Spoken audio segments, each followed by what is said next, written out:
pagi, senang menyapa anak-anak pada pagi hari ini. Sudah siap mendengarkan firman Tuhan? Mari kita nikmati bersama cerita pada pagi hari ini. James dan Kettle. James, jagai air yang ibu masak ya. Ibu mau pergi sebentar ke rumah ibu Carmelio. Kalau sudah mendidih, kamu segera matikan, kata ibu sambil memakai mantel.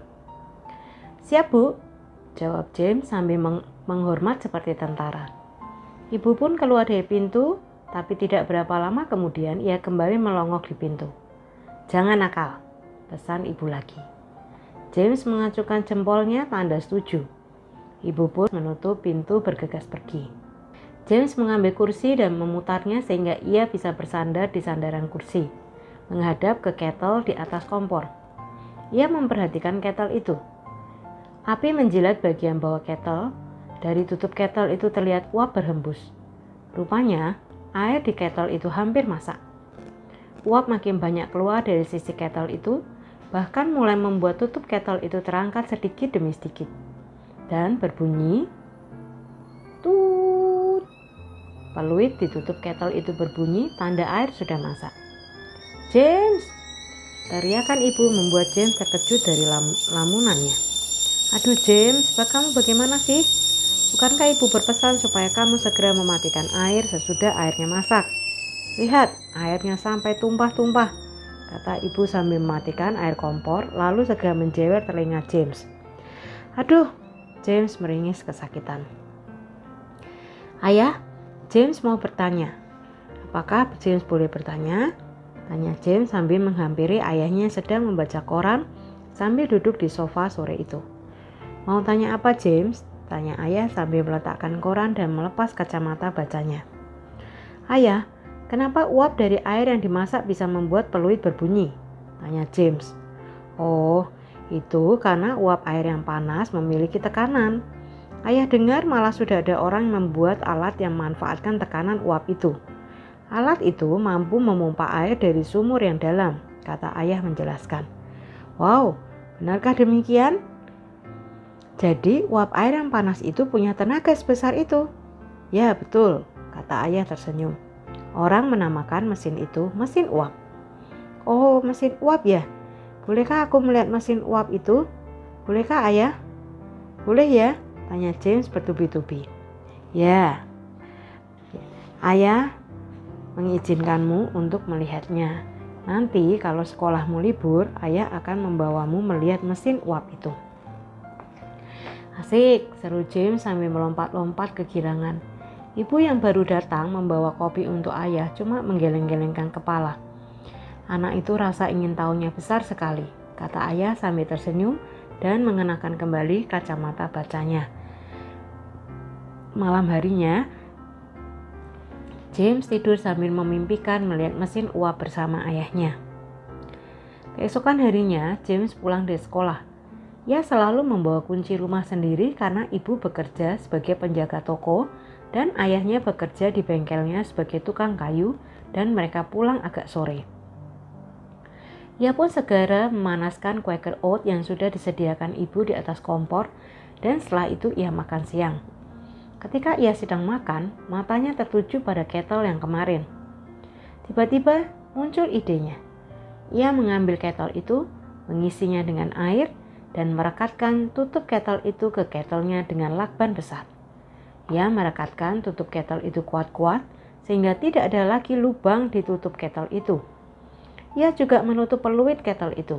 Pokoknya tidak ada lagi lubang di kettle itu. Ia pun mengikat tutup kettle itu dengan tali supaya kuat. Ia pun menaruh kettle itu di atas kompor dan menyalakan apinya. Aku ingin tahu sekuat apakah uap itu. Demikian pikirnya. Ia memperhatikan kettle uap itu.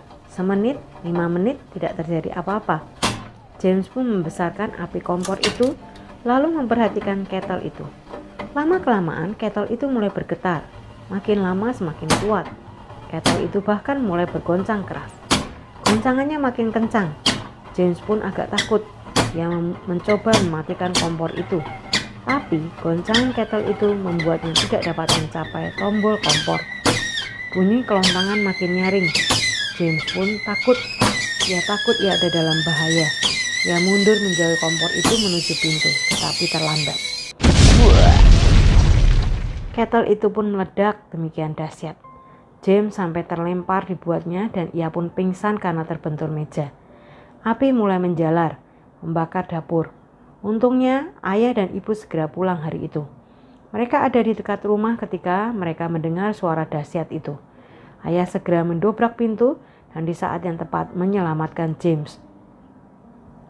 Kebakaran itu merusak sebagian rumah dan membuat James dirawat di rumah sakit karena lukanya cukup parah.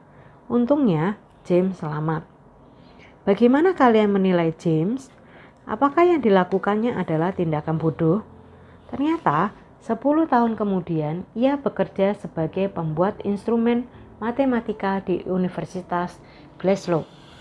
Pada tahun 1769, di usianya yang ke-24, ia menyempurnakan mesin uap yang sudah ada dengan menemukan kondensator terpisah untuk menstabilkan tekanan mesin uap dan rancangan mesin yang dapat menyalurkan tenaga mesin uap dengan maksimal.